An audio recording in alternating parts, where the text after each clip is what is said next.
I see a lot of these people on here crying and moaning, talking about they're upset and they regret their choice. But you know what I don't see? I don't see them grabbing guillotines and pitchforks and heading to the Capitol. Where is that energy? Huh? Y'all had that energy when you had nothing to lose. You do realize that what you tested for is a Yts Only Abe slave colony, right? Do you see it yet? Or do I have to lay that out for you as well? You see, for some twisted reason, you thought white billionaires and steeple people cared anything about you personally. For some reason, you thought this is like a special club or something. It's not. Green's the only color that matters under the hill.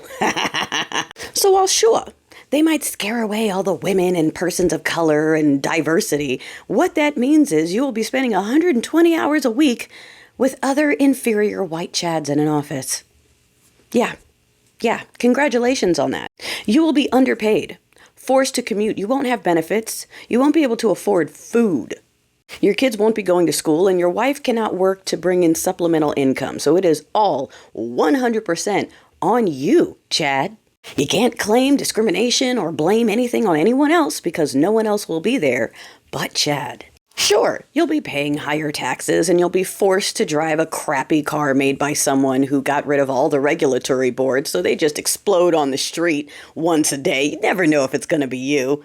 Did I say a commute? That's for the lucky ones who can still afford to live off work site, okay? For most of you, you're not going to be able to afford to live off work site. You're going to have your whole family living in one of those. Remember that Sorry to Bother You movie, how they offered that life solution where you could work for the company forever and just live there on a bunk bed? Yeah, that's what's coming. They're already building them.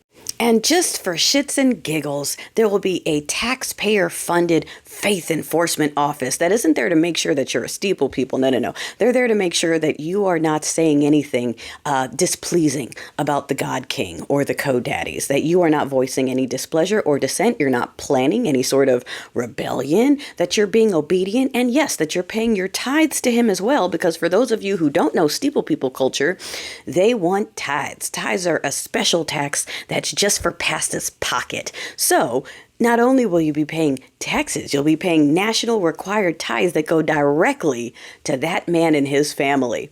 You will be supporting a billionaire with a separate set of special religious taxes. Yeah, sound good? I mentioned that you won't be able to afford food, right? Because we won't have any food here anymore. Well, I mean, we'll have some. It's just going to be crazy expensive with nothing but Chads and Nancys available to pick the strawberries.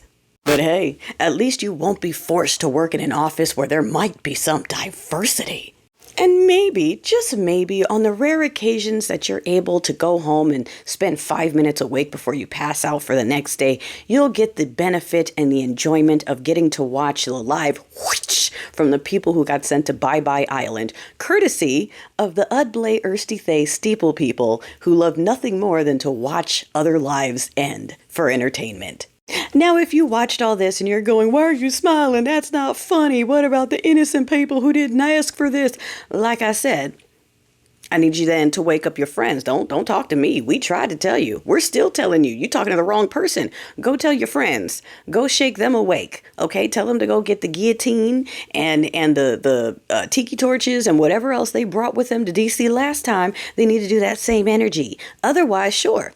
They will all get to experience what it's like to be a worker colony, literally for like 2 billionaires. But it's white chads only.